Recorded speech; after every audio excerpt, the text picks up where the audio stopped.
अगला भजन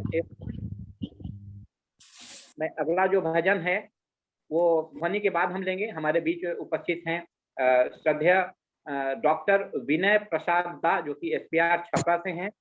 वो चिकित्सक हैं, फिजिशियन हैं और एसपीआर हैं। हमने उनको लखनऊ में भी सुना था, और जब मैं सुन रहा था उसी समय मेरी इच्छा हुई कि मैं दादा को अपने इस प्लेटफॉर्म पे भी आमंत्रित करूंगा और उनको सुनने का प्रयास करूंगा। दादा, यदि आप मेरी आवाज सुन पा रहे हैं तो आए और इष्ट प्रसंग कर हम सभी को उद्बुद्ध करें। और आपसे निवेदन है कि यदि वीडियो आप ऑन कर पाएंगे तो बहुत अच्छा होगा, क्योंकि ये रिकॉर्डिंग हम लोगों की होती है और रिकॉर्ड करके हम लोग यूट्यूब पे डालते हैं, ताकि यह हम जितने भी भक्त हैं सभी को बिल्कुल सुगमता से पहुंच पाए। इसी उद्देश्य से हम लोग इसको रिकॉर्ड करते हैं। मैं सभी से निवेदन करता हूं कि जो ये हमारा चैनल है ऑनलाइन सत्संग दरभंगा लाइव, इसको सब्सक्राइब जब आप करेंगे तो नित्य प्रति आपको याजन भजन की प्रस्तुति सुनने को मिलेगा, यदि वो किसी कारण से सत्संग के समय पे नहीं जुड़ पाते हैं। तो मैं डॉक्टर विनय प्रसाद दा को स्नेह और पूरी श्रद्धा विनम्रता के साथ यह समर्पित करता हूँ। दादा आप आए और अपने याजन से हम सभी को उद्बुद्ध करें। जय गुरु दादा। जय गुरु, जय गुरु, जय गुरु दादा, जय गुरु। वंदे पुरुषोत्तमं, वंदे पुरुषोत्तमं, वंदे पुरुषोत्तमं। परम प्रेम में युग पुरुषोत्तम परम दयाल श्री श्री ठाकुर कुलचंद्र जी के श्री चरणों में मेरा प्रणाम। परम आराध्य जगत जननी श्री श्री बड़मा के श्री चरणों में मेरा प्रणाम। परम पूज्य पाद श्री श्री वर्धा के श्री चरणों में मेरा प्रणाम। आचार्य देव श्री श्री आचार्य देव के श्री चरणों में मेरा प्रणाम। आज मैं डॉक्टर प्रेम प्रकाश दा का बहुत बड़ा आभारी हूं कि आपने मुझे इतने बड़े मंच पे ठाकुर जी के विषय में कुछ इजाजन करने को कहा। मैं उतना बड़ा वक्ता तो है नहीं, लेकिन फिर भी कोशिश करूंगा कि मेरे जीवन, मेरे परिवार में जो भी व्यतीत हुआ है, कुछ भी जो भी गुजरा है, उसी की चर्चा मैं करूंगा। और सभी से निवेदन है, अगर आपको अच्छा लगे तो उस पर विशेष ध्यान देकर, ठाकुर के शरण में हम लोग आए हैं तो उसका अनुसरण करेंगे। जय गुरु सभी को दादा। आज हम लोग, मुझे प्रेम प्रकाश दा के द्वारा टास्क दिया गया था इष्ट वृत्ति के विषय में। जजन जाजन इष्ट वृत्ति, हमारे ठाकुर जी ने 3 शुरुआत की चीजें दी हैं हमारे जीवन को पटरी पे लाने के लिए। 3 चीजें दी हैं शुरुआत की। उसके बाद स्वस्थैनी है, सदाचार है, 5 स्तंभ है, लेकिन मैं शुरुआत में 3 की ही चर्चा करूंगा। समय को जाया न करते हुए मैं सीधे टॉपिक पे ही आता हूं। हम लोग जितने भी कर्मी हैं या गुरु भाई हैं, जितने भी बंधु हैं,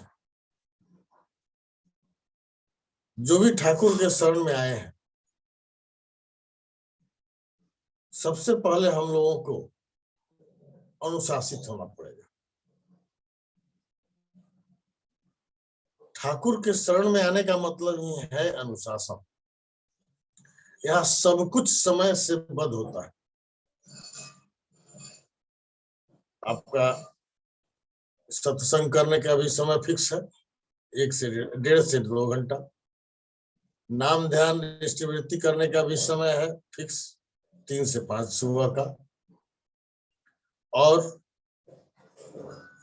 सुबह में विनती प्रार्थना और शाम में विनती प्रार्थना, सभी का समय एकदम फिक्स है। उसमें हम लोगों को कभी भी 1 मिनट भी आगे पीछे नहीं करना चाहिए, ये हमेशा ध्यान रखा जाए। हम लोगों को मनुष्य बनाने के लिए ठाकुर जी ने जो चीज दी है इष्टवृत्ति, इष्टवृत्ति करने से पहले हम लोग में यहाँ ठाकुर जी के शिष्यों में या ठाकुर जी के साथ कोई भी ऐसी चीज नहीं है जो दिखावा हो। कुछ दिखावा नहीं है, सारे चीज सांसारिक है। सब कुछ आपको अपने पारिवारिक जीवन को व्यतीत करते हुए सब करना है। ऐसा कुछ नहीं है कि आप कुछ ऐसा कर लें, भगवा ड्रेस पहन लें, बाहर घूमे, भीतर घूमे, परिवार से कोई मतलब नहीं है, ऐसा कुछ नहीं है।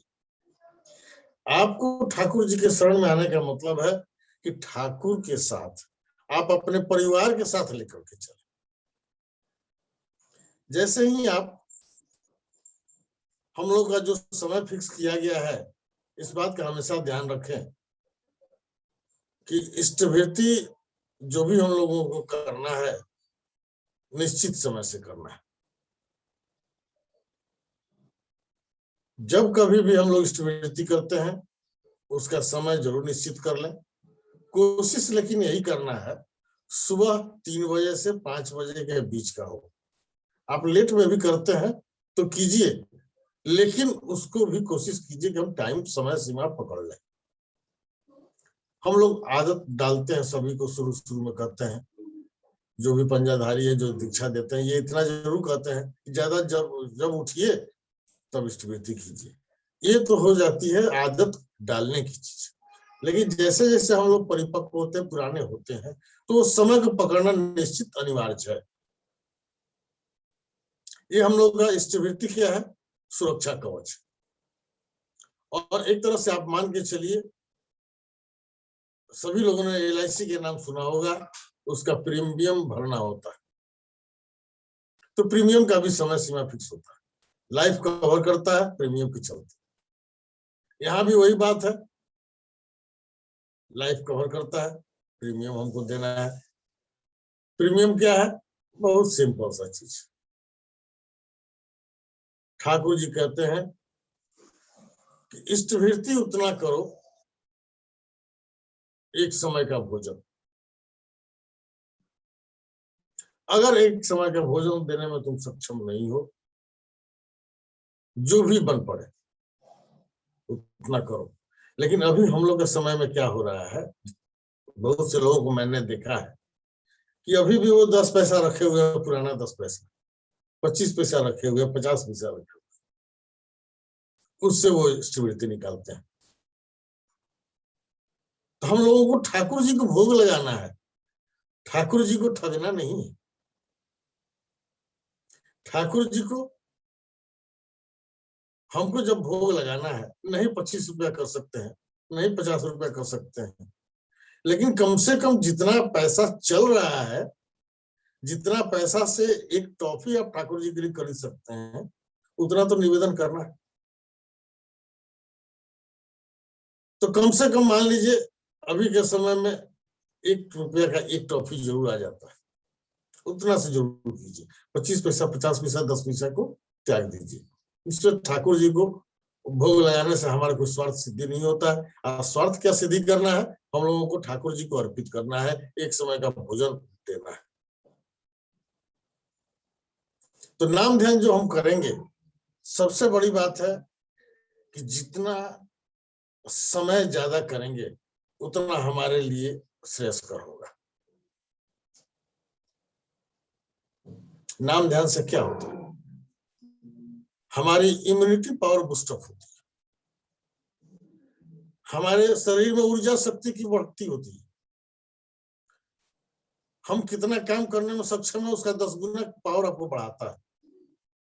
और आपको अगला कदम क्या हो, आपके जीवन का, आपके लाइफ स्टाइल का, उसमें सहूलियत प्रदान करता है, वो मार्गदर्शन करता है।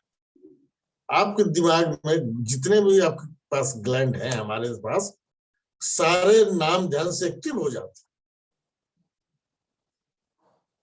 और एक्टिविटी ऐसी होती है कि आपके लिए, आपके परिवार के लिए, आपके मोहल्ले के लिए, आपके गांव समाज के लिए, आपके देश के लिए अच्छा करता है। आप में उतनी शक्ति प्रदान करता है कि आपको क्या करना है आगे। सबसे बड़ी बात है कि हम किस रास्ते से चल रहे हैं, पहले हम सभी लोग क्या करते हैं, जितने गुरु भाई लोग हैं, चाहे विशेषकर पंजाधारी लोग जो भी हैं, मैं किसी की हिनाई नहीं करता, अकेले देवघर चले जाते हैं, अकेले घर में बैठ के पूजा करते हैं। ऐसी नहीं होनी चाहिए। आप कीजिए, अपने बच्चों को प्रभावित कीजिए, पहला काम आपका वही है। हम ऑनलाइन सत्संग कर रहे हैं, पूरे समाज को बता रहे हैं, पूरा देश इसको देखेगा, विश्व देखेगा, ये निश्चित है। लेकिन पहला काम हमको अपने घर से लेकर के चलना है। हम अगर निश्चित समय पर उठ करके नाम ध्यान करते हैं, इष्टवृत्ति करते हैं, तो मेरा बच्चा लोग भी, मेरा परिवार भी हमारे उस स्थिति को देखेगा, उसका अनुसरण करेगा। हो सकता है कि कोई अनुसरण नहीं करे, लेकिन थोड़ा सा आपको पिकअप करना,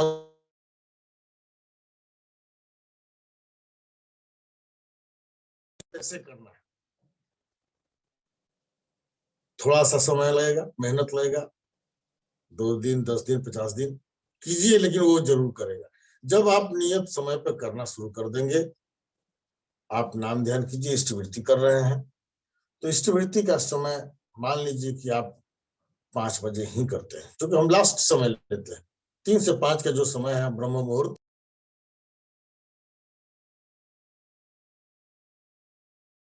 इस 5 बजे को, उसके पहले 5 बजे जैसे आप इष्टवृत्ति कर रहे हैं, तो समय पहले बैठिए 5 नाम ध्यान करने के लिए। शुरुआत में आदत डालिए 5 मिनट 10 मिनट के लिए, धीरे धीरे बढ़ाना है, उसको पीछे की तरफ भागिए, नाम ध्यान की सीमा को पीछे की तरफ भागिए, इष्टवृत्ति के समय को फिक्स रहने दीजिए। जब हम 10 मिनट, 15 मिनट, 20 मिनट, 25 मिनट करते हैं, तो आप दादा देखिएगा सभी लोग कि हमारी ऐसी स्थिति आती है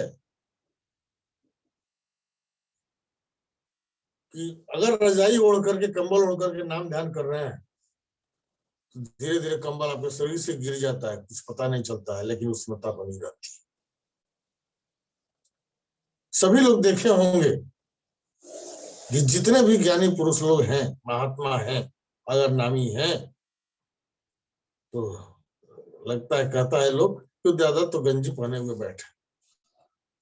आप खुद देखे होइएगा हमारे ठाकुर जी के यहाँ आचार्य देव कभी मोटा कंबल पहन करके बाहर नहीं बैठे, कभी कंबल ओढ़ करके नहीं बैठे। हमारे वर्तमान आचार्य देव को भी आपने देखा होगा, एक सिंपल सा स्वेटर रखता है और दूसरा फुल स्वेटर पहन लिया तो पहन लिया, हल्का चादर ले, चाहे कितनी भी ठंड क्यों ना पड़े, हमने देखा है। आप भी जाइएगा, मार्क कीजिएगा। ये क्यों होता है? ये नाम ध्यान का महत्व है। नाम जितना ढंग से कीजिएगा, ईमानदारी से कीजिएगा, ठाकुर के प्रति समर्पित होकर कीजिएगा, आपकी विशिष्टता उतनी ही बढ़ेगी, आप में यूनिटी पावर उतनी ही बढ़ेगी। और ये स्टेलाइजेशन होता है नाम से, उष्णता जो आती है हमारे शरीर में, पूरे शरीर का स्टेलाइजेशन होता है। जितने भी गलत अवयव हैं आपके शरीर में, जितनी भी गलत बीमारियां हैं, सब आपसे दूर भागेंगी निश्चित रूप से। और इष्टवृत्ति उसके बाद कीजिए, तो इष्टवृत्ति कीजिए तो दाहिने हाथ में लीजिए पैसे को, बाएं हाथ से ढके और सहृदय ठाकुर को समर्पित अपने आप को करके, इष्टवृत्ति मंत्र करके ठाकुर को समर्पित कीजिए। ये कभी नहीं कुछ कहना है ठाकुर जी से, ठाकुर जी हम आपको इतना भोग निवेदन करते हैं, हमारे लिए कुछ कीजिए, कभी डिमांड नहीं करना है। इतना जरूर आप कीजिए, ठाकुर जी से मांगिए, हे परमपिता ऐसा करो मैं जिंदगी भर तुम्हारी शरण में रह सकूं, हमारे बाल बच्चे तुम्हारा सेवा कर सके, अनुसरण कर सके, यही आप कीजिए। बाकी सब कुछ ठाकुर जी आपको देखेंगे, कहीं कोई लेकिन नहीं है। इष्टवृत्ति ऐसा चीज है कि आपके पास बड़ा बड़ा आपके साथ घटना घटने वाली होती है, छोटा होकर निकल जाएगा। हम लोग डॉक्टर हैं, लेक्चरर हैं, प्रोफेसर हैं, इंजीनियर हैं। अगर हम लोग सही समय पर निष्ठावान होकर, एक निष्ठ होकर नाम ध्यान करते समय और इष्टवृत्ति कर लेते हैं, तो हम जो भी दिन का काम करेंगे, जिस भी पेशेंट को देखेंगे, वो हमारा क्योर होगा। जिस भी बिल्डिंग में हाथ लगाएंगे अच्छा बनेगा, जिस भी पुल में हाथ लगाएंगे अच्छा बनेगा। चूंकि आप में ऐसी शक्ति आ गई है कि गलत भावना आपके अंदर से निकल जाती है, तो जो भी करेंगे आप अच्छा कर्म करें। और आप जब पूरे परिवार को लेकर के चलते हैं, पूरा परिवार आपका साथ होता है, तो सारे मोहल्ले वासी देखते हैं कि देखो, पहले तो कहेगा ये डॉक्टर साहब का परिवार, ठीक है। तो डॉक्टर साहब का परिवार है, इतना बहुत सुंदर बाल व्यवहार क्या करता है, बहुत व्यवहार से रहता, व्यवहारिक है।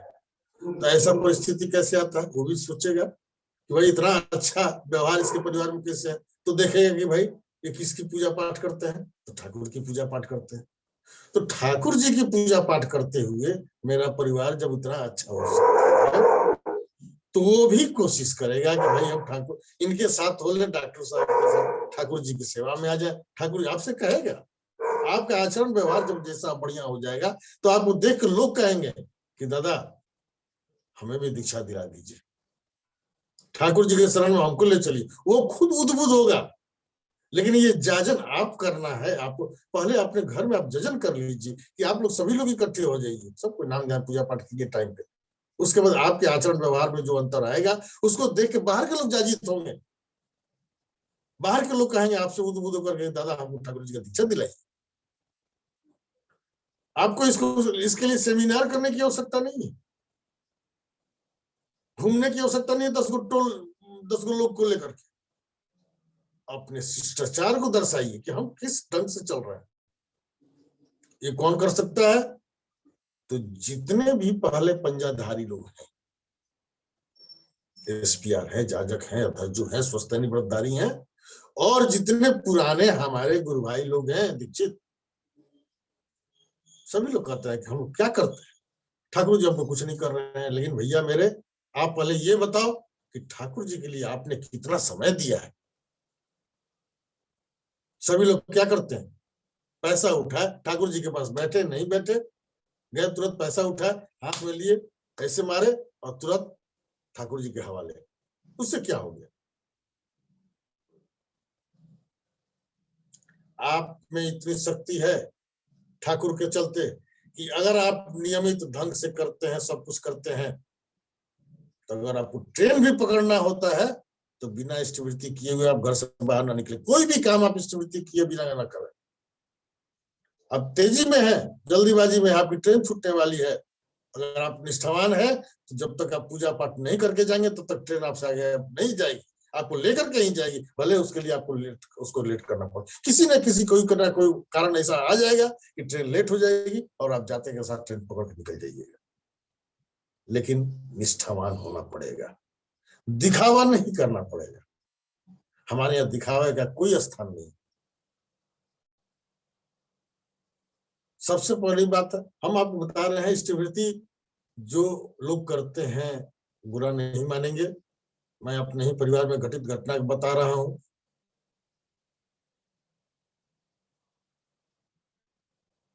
हम लोग घटनाएं तो बहुत हैं। हमारे चाचा जी बाबूजी के मतलब हीरालाल दा का आपने नाम सुना होगा, वो भी एसपीआर थे दादाजी। उनके छोटे पुत्र घर में कोई अपना कारीगरी कर रहे थे, तब तक इलेक्ट्रिक शॉक लग गया। उस समय हमारे यहाँ सभी लोग दीक्षित थे, कोई ढंग से करता था, कोई नहीं करता था, कोई मतलब साधारण रूप से करता था। तो मेरे दादाजी निकले हुए थे सत्संग में ही, ठाकुर के ही कर्म में। तब तक इनको इलेक्ट्रिक शॉक लग गया और वो कलकत्ता में डीसी इलेक्ट्रिक सप्लाई होता था, वो झटका नहीं मारता था, लेकर के चला जाता था। उसी प्रकार उनका हुआ और हमारे चाचा जी का अंत हो गया। शॉर्ट में बता रहा हूँ दादा। तो दादाजी को खोजने लोग निकले। उस समय मोबाइल होता नहीं था, टेलीफोन बहुत कम होता था। दादाजी को खोजने लोग निकले। खोजते खोजते आए कि भाई अब गार्जियन को सूचना देना चाहिए कहाँ है ठाकुर के कर्म में। बहुत लोग कहते थे कि भाई ठाकुर जी के काम करता रहता है, क्या होता।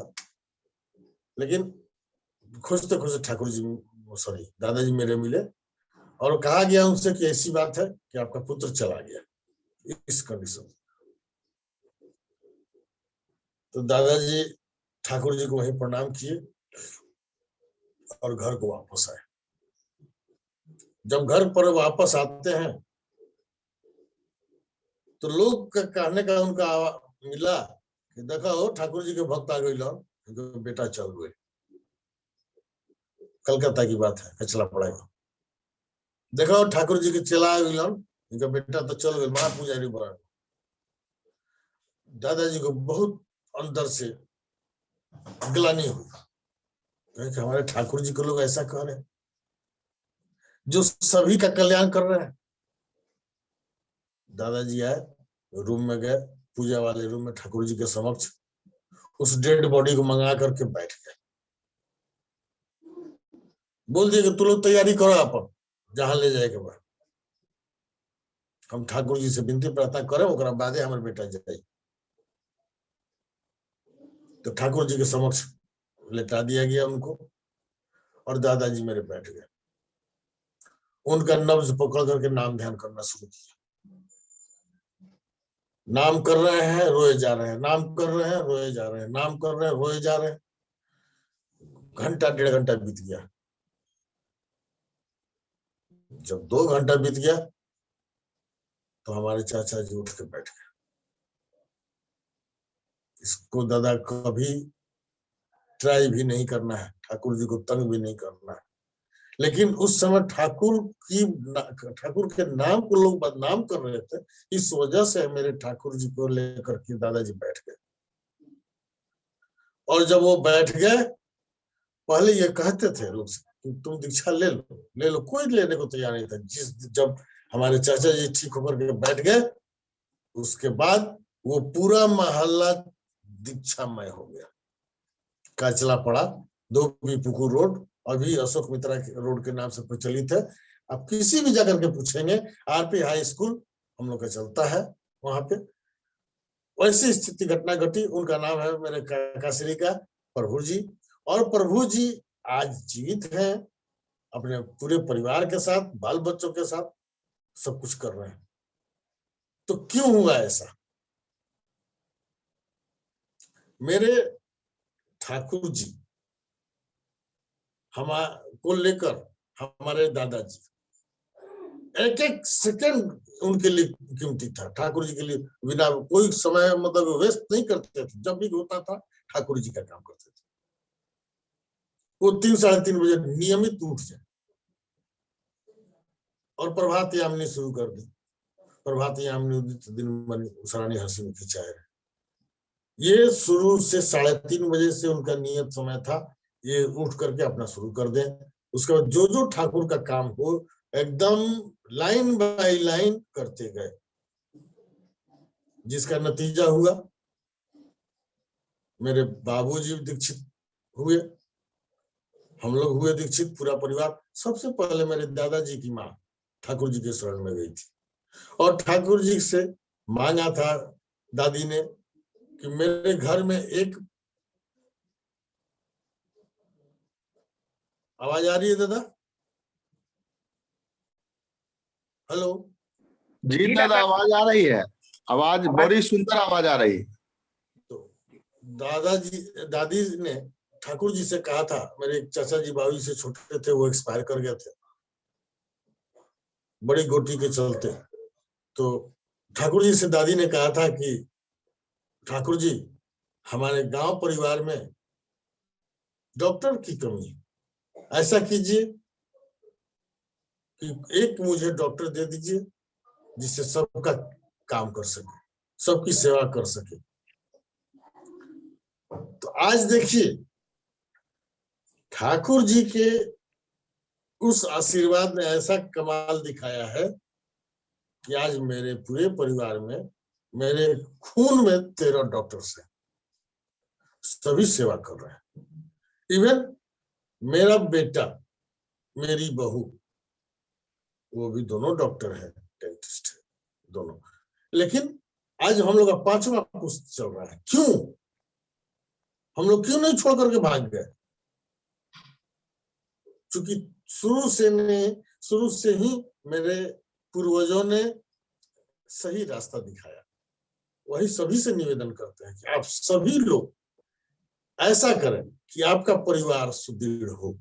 तो कैसे होगा? तो ठाकुर जी को नियमित रूप से लेकर चलें। इष्टवृत्ति एक ऐसा यंत्र है कि आपके पास बहुत बड़ा बड़ा चीज, घटना घटने वाली छोटी सी घटना घट के निकल जाएगी, जिसका एक उदाहरण आपने देख लिया। दूसरा उदाहरण मैं आपके समक्ष बैठा हूं। मुझे सन 2010 में पैरालिसिस मार दिया, कंप्लीट हेमिप्लेजिया लेफ्ट साइड। बाबूजी अपने क्लिनिक में पेशेंट देख रहे थे, मैं भी अपने ही क्लिनिक में बैठ करके पेशेंट देख रहा था। दोनों बाप बेटा के आमने सामने क्लिनिक। पेशेंट देखते हुए 10-12 रोगी देखा होगा। उसके बाद रोगी खत्म हो गया तो हम बाहर निकल के धूप में बैठ गए। चूंकि हम लोग का क्लिनिक जो है घर में ही है, बाहर बैठ गए। 10-10:30 होता होगा, हमारी पत्नी आई उस समय, वो बोली अरे नाश्ता पानी नहीं करना है? तो यहाँ करना है, तो चलिए नाश्ता कीजिए। तो जैसे ही मैं उठता हूँ तब तक मुझे जबरदस्त चक्कर आने लगा। जब चक्कर आया तो मैं पुनः कुर्सी पर बैठ गया, बाहर। उसके बाद थोड़ा सा ध्यान में आया कि भाई चक्कर क्यों नहीं आ रहा है, क्यों आ रहा है?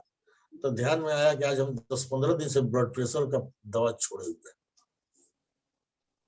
खैर उसके बाद किसी तरह फिर हिम्मत करके जब हम उठे तो स्टेप जैसे ही उठाते हैं क्लिनिक में रखने का, तो मेरा पैर फेंका गया, बैलेंस में नहीं रहा। तो तक संभलने के लिए हाथ उठा रहे हैं दीवार पर रखने के लिए, तो तक ये भी हाथ मेरा ऊपर हो गया, बैलेंस नहीं मिला। किसी तरीका से करके दीवार गाड़ लेते हुए मैं अपने घर में जाने वाले दरवाजे पे आया। वहां आने के बाद पत्नी को पुकारा, पत्नी आई, हमारी ब्लड प्रेशर का दवा लेते आइएगा, इतना हम बोल रहे हैं, इतना हमको होश है। दवा लेते आई। जब तक लेके आ रही है तब तक मैं धीरे धीरे फिर निकल करके दीवार के किनारे सहारे होते हुए अपने रूम तक पहुंचा। मैं अपने रूम में गया। मेरे रूम के दरवाजे के सामने एक लकड़ी का चेयर और एक चौकी हमेशा रहता था। मैं उस कुर्सी पर बैठ गया और पत्नी से बोलता है दवा तो दिलाई, दवा हम खा लिए। उसके बाद 15-20 मिनट हो गया तो पत्नी को बोला जरा गोल्डू को बोलिए बाबूजी को बुलाएगा बीपी चेक करने के लिए। गोल्डू मेरा बेटा, बड़ा बेटा अभी जो डॉक्टर है, वो अभी दादाजी के साथ ही था उस समय। आने में लोगों भी 15-20 मिनट हो गए। तब तक हमको दवा खाए हुए 30-35 मिनट बीत गया था। बाबूजी जब आते हैं, मेरा बीपी चेक होता है, तो उस समय आपको विश्वास नहीं होगा, जो भी मेडिकेटेड है उनको विश्वास नहीं होगी, 225/190, ऊपर के 225, नीचे का 190 सिस्टोलिक डायस्टोलिक हम करते हैं। ऐसी स्थिति देखते हुए बाबूजी बोलते हैं कि तुमको कुछ हो नहीं रहा है, आराम करो आराम करो, दवा खाया है? और दवा खा ली। तो बाबूजी बोलते हैं कि चौकी पर लेटो। तो चौकी पर जैसे ही लेटने के लिए हम उठते हैं तो जो भी काम कर रहा था मेरा बायां पैर, दाहिना बायां हाथ, वो भी अब यूजलेस। बाबूजी मेरे सामने खड़े हैं, मैं करूं तो क्या करूं? मैं उनको बताना नहीं चाह रहा था। तो इतना जानता था कि मैं बताता हूं तो सभी लोग घबरा जाएंगे। अपनी हिम्मत नहीं आ रहा, नाम खूब चल रहा है उसी में। उसके बाद दाहिने हाथ से सहारा लेकर, चेयर का हाथ वाला चेयर था, उसमें सहारा लेकर मैं खड़ा हुआ। खड़ा तो हो गया, लेकिन जब स्टेप बढ़ाने का वक्त आया तो बाबूजी देख लिए, वाच कर लिए, कहते हो इसको तो पैरालिसिस मार दिया। फिर बाबूजी और बेटा दोनों पकड़ के कंधा से हमको चौकी पर लिटाया, वो दिया गया। जब आज 10 तारीख को मारा, 11 12 नहीं सॉरी 15 तारीख था, सॉरी 2010 का 15 तारीख। जब 3 दिन बीत गया, रोज मैं इष्टवृत्ति लेकिन करता रहा, इष्टवृत्ति छाड़े ना कभी नहीं, ठाकुर जी ने कहा। उस बात को मैं हमेशा रिमेम्बर करते रहा और इष्टवृत्ति बिल्कुल करता रहा। इष्टवृत्ति करने के लिए दोनों तरफ से मेरी पत्नी और बेटा कंधा दे करके बैठाते थे लोग, मैं इष्टवृत्ति करता था। 17 तारीख की बात है, जब मैंने सुबह 4:30 बजे इष्टवृत्ति किया तो ठाकुर जी से यही कहा, क्या ठाकुर जी आज 17 तारीख हो गया, 25 फरवरी को मासिक सत्संग है और अगला 25 मार्च को एनुअल फंक्शन है। हमारी ऐसी दशा को सारे लोग देखेंगे तो क्या सोचेंगे? दादा समय है ना? हेलो जी दादा, 3-4 मिनट में कंक्लूड कर दीजिए दादा। जी जी 3-4 मिनट में कंक्लूड कर जी दीजिए जी दादा। जी जी। तो जैसे कहा हमने, ठाकुर जी से आर्गू किया, तब तक दाहिने तरफ गोलाकार अंडा सा उसमें आया, इतना तक पहने हुए यहाँ तक, और चेहरा विजिबल नहीं था। कोई अपीयर हुआ, बोलता गया उठो, तुम्हें क्या हुआ? तुम बिल्कुल स्वस्थ, तुम्हें कुछ नहीं हुआ। तो मैंने सोचा कि ठाकुर जी तो नहीं, लेकिन हमने जो अभी ठाकुर जी से निर्णय विनय किया, मेरी ही अभाव मुझे सांत्वना दे रही कि मुझे कुछ नहीं हुआ। ये सोच ही रहा था, तब तक एक बार कस के लघु शंका लगा। मैं सब कुछ भूल करके अपने बिस्तर से बाएं हो गया। जो देखिए, मार्क कीजिएगा, जो आदमी बैठ नहीं सकता था बिस्तर के किनारे चला गया। किनारे जाने के बाद जब पैर मेरा नीचे गया, नीचे से ठंडा लगा महसूस हुआ, तब मेरी तंद्रा भंग हुई। तो देखता हूँ कि मैं बिस्तर के किनारे हूँ। वहां से फिर देखा, खड़ा हुआ, मनोबल बढ़ा, खड़ा हुआ, पैर पर वेट मिलने लगा। फिर देखता हूँ हाथ, मेरा हाथ तो काम नहीं कर रहा था, हाथ उठाया, हाथ काम करने लगा। बहुत खुशी हुई दादा। उसके बाद मैं पुनः बिस्तर पे आया, पत्नी से कहा कि देखिएगा मैं उठ बैठ करना चाहता हूँ, उसी में क्या स्थिति है। बेटा को भी सभी लोग देख रहे हैं, हम लोग, मैं उठ बैठ भी कर लिया उसी में मच्छरदानी के अंदर। उसके बाद फिर हम लोग सो गए, पैरालाइटल और मालिश करते हुए हम लोग सो गए। पत्नी भी सो गई। 4:45 की बात, 5:30 की लगभग की बात है। 4:30 बजे मैंने स्मृति किया था। हमारी नींद कब खुली? 8:30 बजे। बाबूजी देखते हैं, फिर वो बीपी का वही हाल, जरा सा भी घटा नहीं था। बोलते हैं कि इसका बीपी घटेगा नहीं तो ठीक कैसे होगा, इतना बोलते हुए निकल गए। तब तक मेरी नींद खुली, मैं उठा, बेटा पत्नी सभी लोग आए। तो बेटा कहता है कि पापा हम देखे हैं सपना कि आप ठीक हो गए। तो पत्नी बोले कि हम भी ऐसे ही सपना देखे कि आप ठीक हो गए। तो यही चीज तो हम भी देखे हैं भाई, हम अपने मन ही मन कर रहे हैं। तो हम भी एक्सपोज किए। तो स्थिति यह है कि सही में मैं ठीक हो गया था, लेकिन मुझे मालूम नहीं था। जब निकलना हुआ, मैं बाहर निकला, जब कदम बढ़ाता हूँ, एक मेरा बायां पैर का अंगूठा सिर्फ रगड़ खाया। तो उसका मतलब क्या है? उसके बाद मैं 25 तारीख को अपीयर हुआ सत्संग में, बाइक चला करके सत्संग में मंदिर में अपने गया। फिर उसके बाद देखिए दादा, उसके बाद मैं अगला साल, सॉरी अगले महीना में जो 25 तारीख को एनुअल फंक्शन था, उसमें सबसे विशेष पूरे गांव, पूरा मोहल्ला घूम करके, पूरा अपना छपरा जिला घूम करके सबसे ज्यादा कलेक्शन किया हमने ठाकुर के लिए। तो कहने का मतलब ये है, इष्टवृत्ति कभी छाड़ देना, कभी मत छोड़िए, ये आपका ब्रह्मास्त्र है। बहुत सारी बातें होंगी, कभी फिर मौका मिलेगा तो, और भी बहुत सारी बातें। हमारे घर में ही इतनी घटनाएं घटी हैं, दूसरे जगह हमको आज जाने की आवश्यकता नहीं है। वही आप सुनेंगे तो कहेंगे कि लगता है कि डॉक्टर साहब मतलब सब कुछ अपने ही में समेट करके बोल रहे हैं, सिर्फ इन्हीं क्या घटित हुआ है। नहीं, ये घटित जिंदा जीवंत घटना मैं आपको बता रहा हूँ, किसी का सुना सुनाया नहीं बता रहा हूँ। इसीलिए सभी से निवेदन करूंगा, निश्चित समय पर इष्टवृत्ति करें, इष्टवृत्ति को निश्चित समय देवघर भेजें, और देवघर भेज करके किसी न किसी गुरु भाई को, नहीं गुरु भाई मिले, लड़कों को कुछ न कुछ जरूर खिलाएं। जय गुरु दादा। और सभी का मंगल कामना करते हुए ठाकुर के श्री चरणों में आप सभी के विकास के लिए, आप सभी के उन्नयन के लिए मैं श्री ठाकुर जी से विनती करता हूँ। जय गुरु। जय गुरु दादा। जय गुरु।